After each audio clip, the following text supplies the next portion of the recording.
بسم اللہ الرحمن الرحیم۔ السلام علیکم۔ شرک کیا ہے؟ آپ نے ہمیشہ سنا ہوگا ذات کا شرک، صفات کا شرک، اختیارات کا شرک اور امید کا شرک اور اس طرح کے خیالات کا شرک، شرک خفی، شرک جلی۔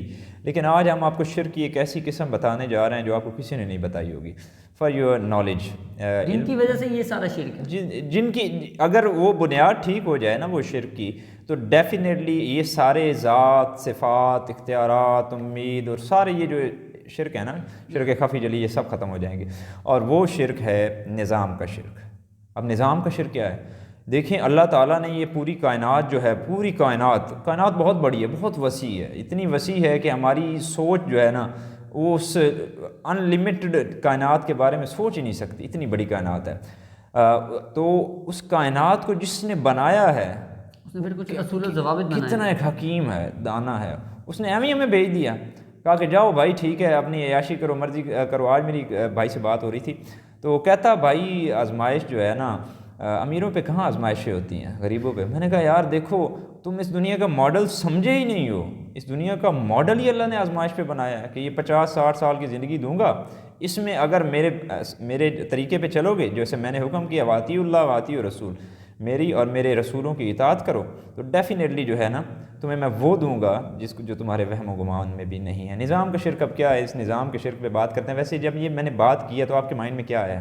سر میرے مائنڈ میں یہی ہے کہ کچھ اصول اللہ تعالیٰ نے بنائے ہیں، وہ اصولوں کے اس کے مطابق اگر ہم زندگی بسر کریں گے تو ہمارے لیے فلاح ہے، لیکن اگر ہم اس کے اندر اپنے اصول کو ایڈ کر لیں گے تو ہمارے لیے خرابی ہے۔ مثلاً کوئی مثال کے طور پہ ہم سر ہمارے پاکستان کی لے لو مثال، کلمے کی بنیاد پہ ملک بنا ہے، بالکل کلمے کی بنیاد پہ بنا بے ہے شک، نا، definitely۔ لیکن ہماری عدالتیں دیکھ لو، ہمارا نظام دیکھ لو، تو وہاں ٹوٹلی کون سا چل رہا ہے؟ یہودیوں کا، یہودیوں کا اور عیسائیوں کا۔ اچھا یہ تاریخ اسلام کا مطالعہ کرتے ہیں نا، تو یہ مطالعہ پتہ نہیں کس تاریخ کا کرتے ہیں۔ ہمارے یہاں مطالعے کی جو ہے نا، ابھی اگر کبھی بھی آپ کو کسی چیز کا مطالعہ کرنے کا اتفاق ہو نا، کسی بھی چیز کا، تو تعصب سے پاک ہو کر مطالعہ کریں۔ جس شخص نے تعصب میں کسی چیز کا مطالعہ کیا، اسے صرف وہی چیز ملے گی جو اس وہ ڈھونڈ رہا تھا، اسے وہ نہیں ملے گا جو اللہ تعالیٰ نے اتنا علم پھیلا کے رکھا ہے۔ اب نظام کے شرک کے بارے میں ابھی بات لمبی کر رہے ہیں، تو نظام کے شرک جو ہے نا وہ یہ ہے کہ دیکھیں، اللہ تعالیٰ نے یہ کائنات بنا کر اسے ویسے ہی نہیں چھوڑ دیا تھا۔ اللہ تعالیٰ نے پراپر ڈکٹیٹ کیا ہے، ڈکٹیٹ کہ لکھ کے دیا ہے کہ یہ ہے میرا نظام، یہ ہر چیز ہے، اس کے مطابق اگر چلو گے تو دنیا میں بھی بادشاہیاں دوں گا، آخرت میں بھی بادشاہیاں دوں گا۔ وہ کیسے؟ چلیں اب آپ کو تھوڑا سا پیچھے لے کر چلتے ہیں۔ سیدنا ابوبکر صدیق رضی اللہ تعالیٰ عنہ، ان کے دور میں آپ کے خیال میں کتنے شرک ہو رہے تھے؟ سیدنا عمر فاروق، سیدنا عثمان غنی، سیدنا علی۔ شیطان چھٹیوں پہ چلا گیا تھا، ٹرسٹ می، شیطان واقعی چھٹیوں پہ چلا گیا ہوگا کہ یار ایتھے ہن دال کو نہیں گلن والی۔ لیکن اس کے بعد کیا ہوا کہ بس ملاوٹیں شروع ہوئی اور آگے ہوتی گئی اور اسلام جو ہے اس میں بہت سارے جو ہے نا وہ کھچڑیاں پک گئی۔ اب وہ کھچڑیاں کیسے جو ہے ساری ختم ہو سکتی ہیں؟ آپ کے خیال میں اگر آپ کو ایک فکرے کے اندر یہ کہنا سمجھانا پڑے کہ کیسے ہم یہ ساری کھچڑیاں ختم کر کے واپس اس نظام پہ آ سکتے ہیں جو اللہ اور اللہ کے رسول نے ہمیں دیا؟ سر ایک ہی بات پہ کہنا چاہیں، ایک ہی سینٹنس میں، ایک ہی سینٹنس پہ، تو وہ سینٹنس سر یہی ہے کہ ہم اپنے آپ کو چینج کریں اور کیا کہتے ہیں اس بات پہ لے کے آئیں کہ کلمے کی بنیاد پہ ہم مسلمان ہیں تو اللہ کے نظام کو مانیں۔ نہیں، اللہ کے نظام کا پتہ کہاں سے چلے گا کہ یہ کہاں پہ لکھا ہوا ہے؟ ہمیں تو پتہ ہے نواز شریف آئے گا تو تبھی ملک بچے گا۔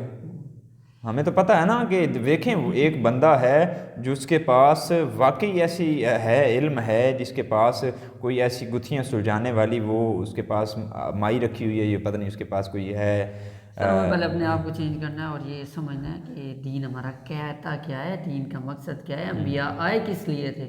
سر انبیاء ایک اور چیز ہے، ہم انبیاء آئے تھے ایک نظام الہی، اللہ کی زمین پہ اللہ کا قانون بنانے، لیکن ہم نے کیا سمجھا ہوا ہے؟ بس یہی تو سمجھنے کا سارا مسئلہ جو ہے نا سمجھنے کا ہے۔ تو اس کے لیے ہمیں کرنا کیا پڑے گا؟ اس کے لیے ہمیں واپس آنا پڑے گا قرآن پاک کی طرف، کہ ایک جو ڈکٹیٹ اللہ نے، میں نے کہا ڈکٹیٹ اللہ نے کرائی، املا جسے اردو میں ہم کہتے ہیں، املا کروائی۔ قرآن پاک ہم نے رکھا ہوا ہے سال میں ایک آدھ پڑھنے کی، نہیں ایک الحمدللہ ہم میں سے ابھی بھی بہت سارے ایسے مسلمان ہیں جو قرآن کو ڈیلی پڑھتے ہیں، جو صبح اٹھ کے قرآن نہ پڑھیں تو ان کی دکان میں برکت نہیں ہوتی۔ سر میں آپ کو واقعہ سناتا ہوں۔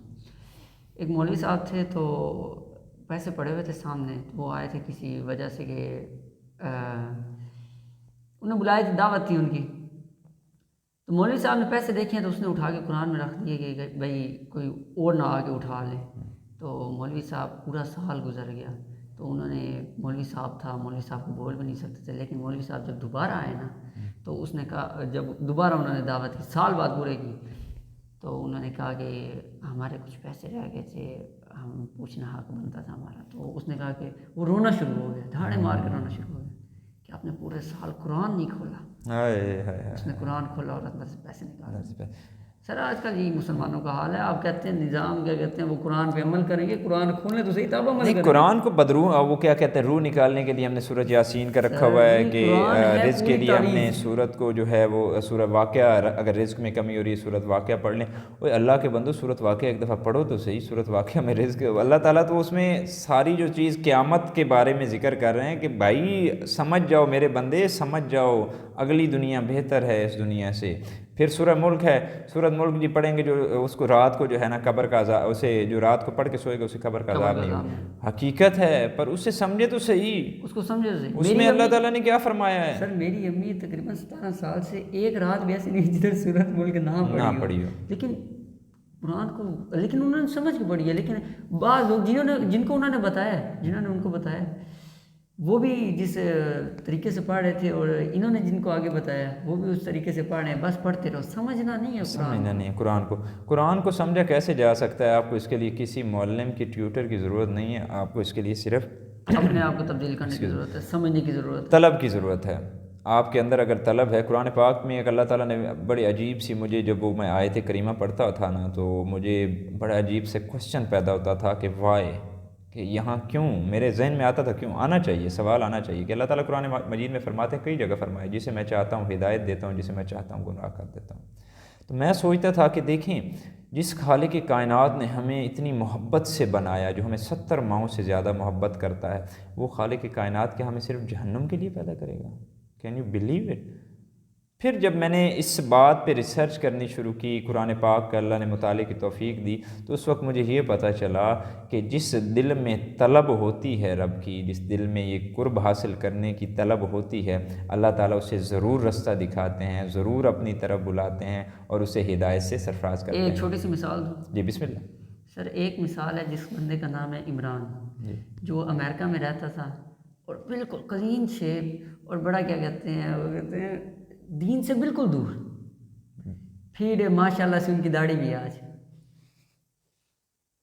نہیں الحمدللہ میں دین سے دور نہیں تھا سر، اس لحاظ سے نہیں، ہاں میں مذہب میں تھا، مذہب میں انٹرسٹڈ تھا، مذہبی تھا میں شروع سے الحمدللہ۔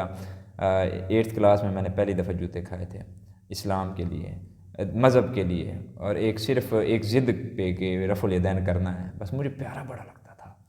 تو بہرحال الحمدللہ اللہ نے اس دین سے اس کی وجہ سے ٹرسٹ می کہ مجھے بہت سارے مواقع بھی ملے to settle down in England کے، لیکن پھر میں نے وہ چیز کو اوائڈ کیا کہ نہیں میرے یہاں پہ اسلام کو خطرہ ہے، مجھے ویک تھا بہت زیادہ۔ بہرحال اس چیز کو ایک سائڈ پہ رکھتے ہیں۔ اللہ تعالیٰ نے آپ کو کیا کہتے ہیں فہم دیا کہ سر جب آپ نے دین کو سمجھنے کی کوشش کی تبھی آپ کے راستے بے شک سر آپ کے پاس 8 سے لے کر 8 میں آپ نے پہلی بار مار کھائی تھی، 8 سے لے کر اس دور میں کتنا ٹائم تھا؟ 2001 کی بات ہے I think, 22 years I think, تقریباً۔ اور اس میں ایسا وقت بھی گزرا کہ جمعے کی نمازیں بھی اکثر اوقات مس ہو جاتی تھیں، ایسا وقت بھی گزرا کہ جمعے کی نماز، باقی نمازیں تو چھوڑ دینا، جمعے کی نمازیں بھی مس ہو جاتی تھی، لیکن اللہ پاک کا بڑا شکر ہے، اللہ تعالیٰ کا بڑا احسان ہے الحمدللہ رب العالمین۔ ابھی ادھر میرے یہ حالات ہیں، میں آپ کو کیا بتاؤں کہ اللہ کا شکر ہے، سلام کرنے کی عادت بڑی جو ہے نا اللہ نے وہ ایک توفیق دی ہے، تو میں ہر کسی کو السلام علیکم کہتا ہوں۔ ایک شخص مجھے مل گیا، یہ ویڈیو ہماری نظام پہ تھی لیکن تھوڑی سی کٹ کر لینا، ایک شخص مجھے مل گیا، کہتا آپ سلام غلط کرتے ہو، میں نے کہا کیسے؟ کہتا آپ سلام علیکم کہتے ہو، میں نے کہا پہلی بات تو میں کہتا السلام علیکم ہوں، سین کی آواز چونکہ سیٹی آتی ہے تو اس لیے السلام علیکم آپ کو لگتا ہے السلام علیکم کہہ رہا ہے، میں نے کہا یہ بھی ٹھیک ہے، السلام علیکم قرآن پاک میں کئی جگہ پہ اللہ تعالیٰ نے فرمایا السلام علیکم، فرشتہ بھی جب آئے گا نا نیک بندے کے پاس تو اس نے آگے پہلے یہی کہنا ہے السلام علیکم۔ چلیں ایک اور آپ کو ٹپ دے دیں کہ جنتی بندے کے اکثر اوقات اگر کوئی جنتی آپ کے سامنے مر رہا ہے تو وعلیکم السلام کی آواز آپ کو اس کے منہ سے ضرور آئے گی، کیونکہ فرشتے آ کے اسے السلام علیکم ضرور کہتے ہیں۔ بہرحال ویڈیوز آپ ہماری